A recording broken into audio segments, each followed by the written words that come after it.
Salut à tous et à toutes, on se retrouve pour une nouvelle vidéo, la 9ème étape de ce Tour de France, étape par étape avec la Groupama FDJ. Dans la dernière vidéo, on s'était imposé avec Gaudu devant Roglic et Vlasov avait fini 3ème à 14 secondes. On avait donc repris du temps à tous nos favoris, on était allé chercher une 3ème victoire d'affilée avec Gaudu, ce qui est clairement insane. C'est ce que Pogacar a failli faire aujourd'hui, mais il a dû se confronter à Van Aert. Et du coup, au général, avec Gaudu, on est pour l'instant 4ème à 3 minutes 06 de Pogacar. Et maintenant, ça va être au tour de la 9ème étape. On va aller voir le profil de cette étape.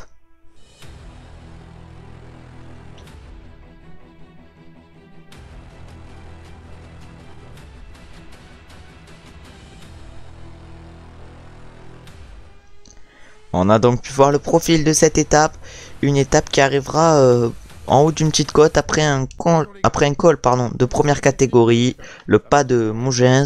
On va essayer de mettre un bon coureur à nous dans l'échappée pour qu'il aille chercher les points de la montagne. Pourquoi pas jouer la victoire par exemple avec un Thibaut Pinot qui partirait dans l'échappée. On va se retrouver directement au départ. Pinot est malheureusement malade sur cette étape, mais on va quand même essayer de partir dans l'échappée avec lui. David malheureusement qui a une mauvaise forme aujourd'hui. Et on va du coup essayer de partir dans l'échappée avec Pinot qui est malade. C'est du coup plutôt réaliste le jeu. On va directement se retrouver quand on est à l'avant du peloton. Et voilà, on est à l'avant du peloton. On va attaquer avec Thibaut Pinot.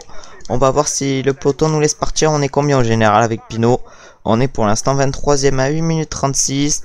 Normalement la UAE Team Emirates ne devrait pas rouler, mais on va voir ça. Malheureusement on n'a pas pu partir avec Pinot dans l'échappée. Il n'avait pas les jambes.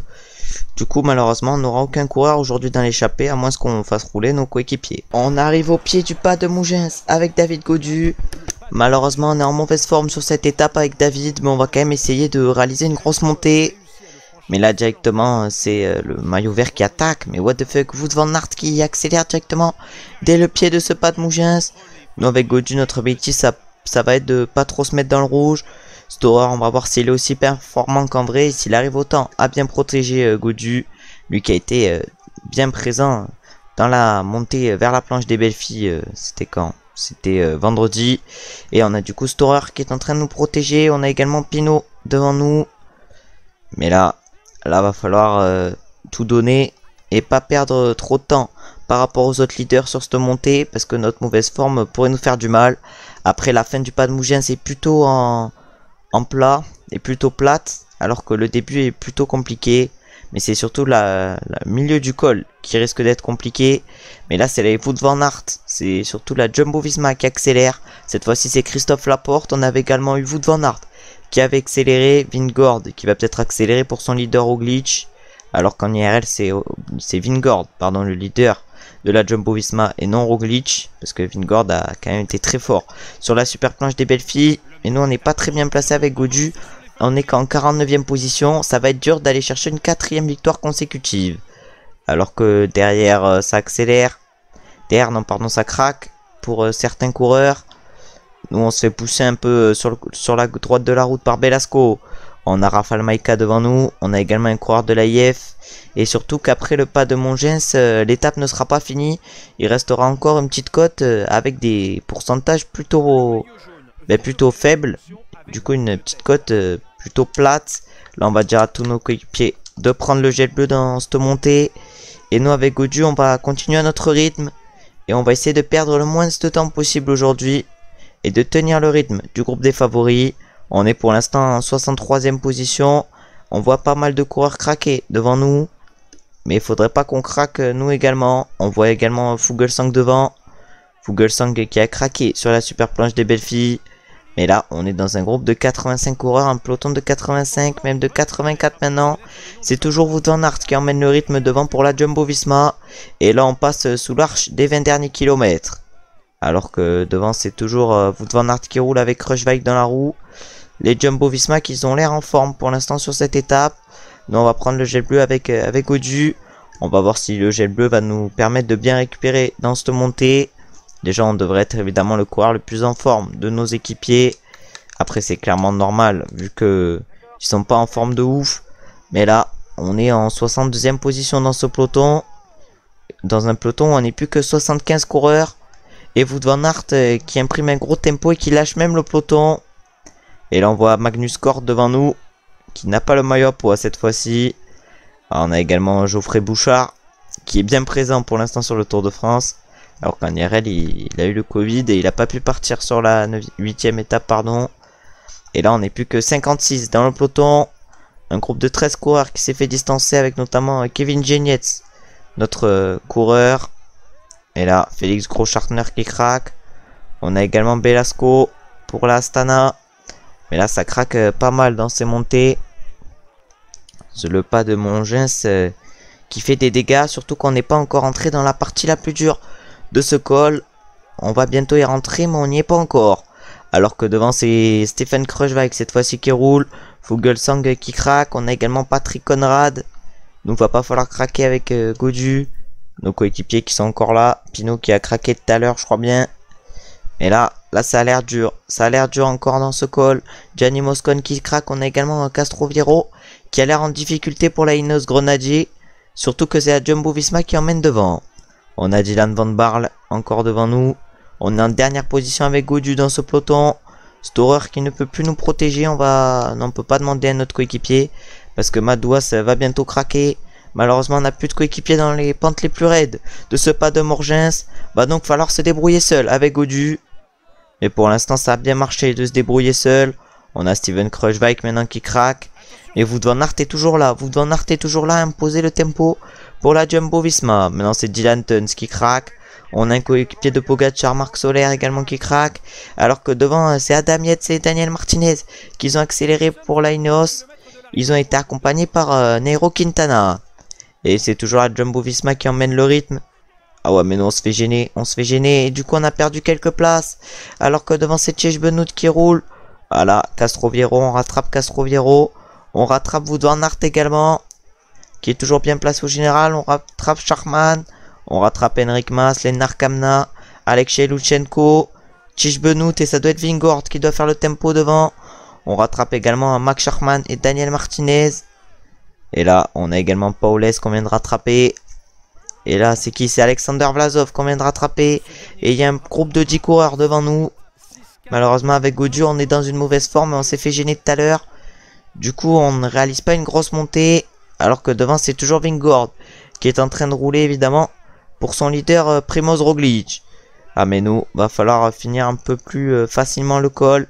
Vu qu'il reste encore 4 km. Même si ce seront 4 km plutôt plats. On a Romain Bardet et Adam Yates qui ont craqué devant nous. On a Rigoberto Urán également qui a craqué devant. Lui qui a perdu beaucoup de temps en IRL. Mais il reste encore 13 km sur cette étape.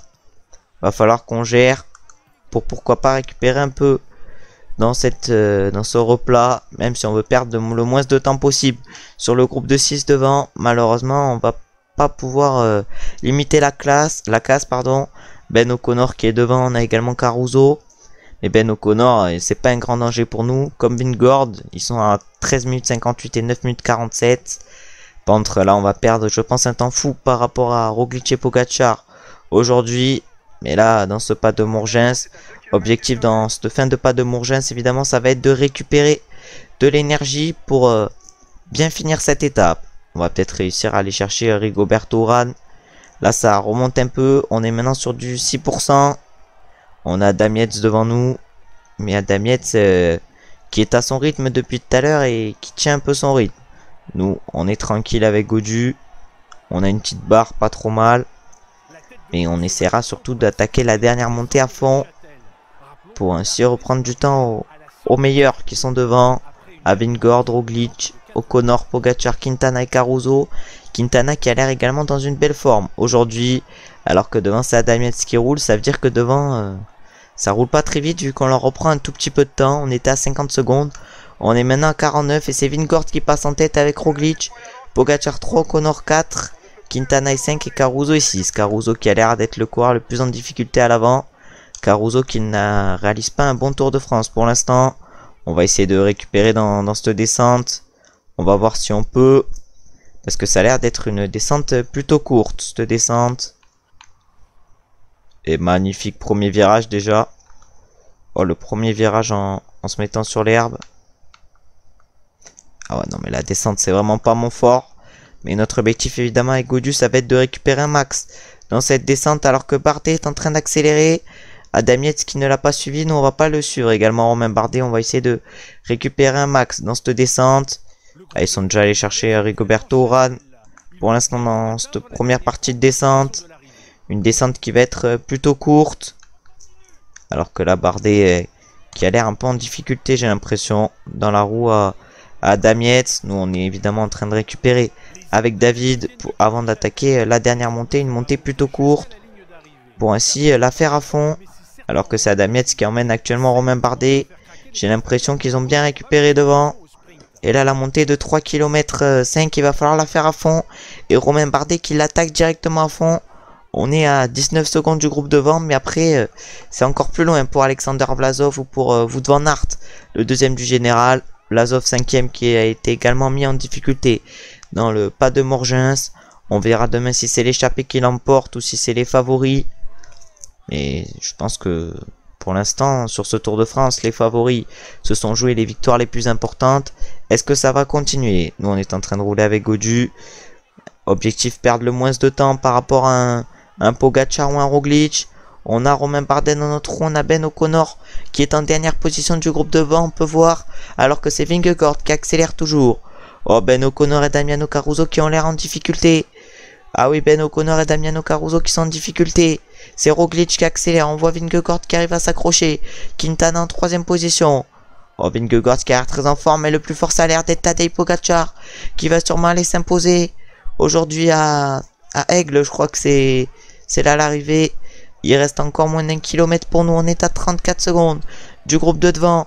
Est-ce que c'est Pogacar qui va aller s'imposer ou c'est Nairo Quintana peut-être? Quintana qui a fait 2 sur ce Tour de France et qui refait 2. C'est Pogacar qui s'impose devant Nairo Quintana et Primoz Roglic. Nous avec Gaudu on va finir 7ème à 39 secondes. On aura limité la casse vu qu'on n'aura pas eu une très bonne forme aujourd'hui sur l'étape. Comme la plupart de nos équipiers qu'ils auront été en mauvaise forme aujourd'hui. On va maintenant aller voir les podiums de cette étape. Et du coup on est directement sur les podiums et c'est Pogacar qui s'impose aujourd'hui sur cette étape. Tadej Pogacar qui s'impose. Et après au maillot jaune c'est également Pogacar qui est en tête. Au maillot vert c'est Wout van Aert. Au maillot blanc à pois rouge c'est nous avec David Gaudu qui sommes en tête. Et au classement du maillot blanc c'est également Pogacar. Malheureusement on n'a pas réussi à prendre de points avec Gaudu dans le final. Mais on a bien réussi à limiter la casse dans le pas de Morgens, alors qu'on n'était pas en très bonne forme. On va voir si nos adversaires étaient plus en forme que nous. Ouais, Quintana par exemple qui était en grande forme et les autres qui étaient en forme normale. Nous on était plutôt en difficulté. On finit qu'à 39 secondes. Wout van Aert lui finit à 1 minute 55, lui qui a l'air pour l'instant très en forme sur ce Tour de France. Et du coup on a repris du temps à nos adversaires. Où est Vlasov? Vlasov qui était en pire forme possible et qui a perdu 2,34. C'est-à-dire qu'il a perdu 2 minutes par rapport à nous. Et du coup avec Gaudu on est 4ème et on a pas mal d'avance sur le 5ème. On joue actuellement le podium vu que Wout van Aert est devant nous. Mais il ne devrait pas tenir dans la montagne. Vlasov qui est assez loin de nous. Caruso qui est 6ème plutôt loin de nous également. Et là à peu près tous nos adversaires sont assez loin de nous. Vingegaard lui il est 14ème à 10 minutes 19. On verra s'il peut remonter dans cette fin de Tour de France. Madouas notre coéquipier il est 15ème. Il est pas trop mal placé. En tout cas merci d'avoir regardé la vidéo. On se retrouve pas demain vu que c'est la journée de repos. Mais après demain pour la 10ème étape de ce Tour de France. Étape par étape avec la Groupama FDJ. N'hésitez pas à liker, commenter, vous abonner. Ciao ciao ciao.